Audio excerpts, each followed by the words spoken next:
machalo nade? Erokamano, an iluonga ni Onyango.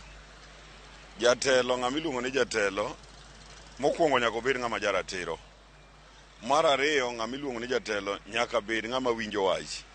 Tiende ni okawo wach koni gi koni, advice, kae to tiyo godo kaka owinjore.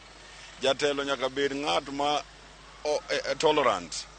Onyalo winjo wach makoni ma ok ni kare, makoni ma ok ni kare, to keto ji piny kendo wuoyo kodgi kendo nyiso gi yo makare monego gilu. Jatelo nyaka bed ng'at ma kama odonje okelo riwruok, ok okel pogruok. Jatelo nyaka bed ng'ato mangimane gi kite gi kaka en ng'ama oriere, mawacho gik moriere, kendo ok ng'ama jathua, ma kama wuoyo koni kochopo kacha ni dhoga nokier, nawacho ma dhoga nokier. Jatelo dhoge okier nikech jatelo wacho weche mabeyo pile.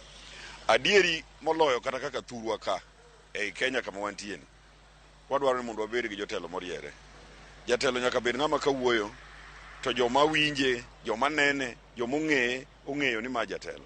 Nikech ka ok iwach weche ma nyalo riwo ji, to tiende ni pogo ji. Kipogo ji, tiende ni tendi ok ber.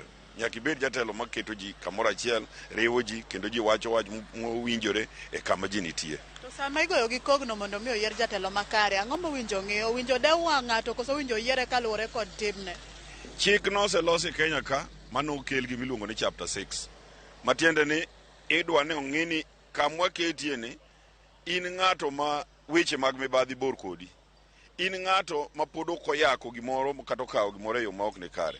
Gimonego ng'i sama iyiero jatelo ni kamwa ketie ni idhi rito mwandu kata idhi rito gige jopiny kata gige jomanade. Nyaka ibed ng'ama oriere, ma ok ja mibadhi, ma ok janek, ma ok ng'ama jamiriambo mawuotho ka dhi kacha gi ka.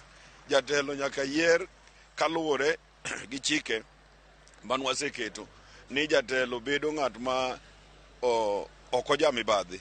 Ok ne kaka kuom ranyisi ibiro yudo ni wan gi jotelo moko ma nosetwe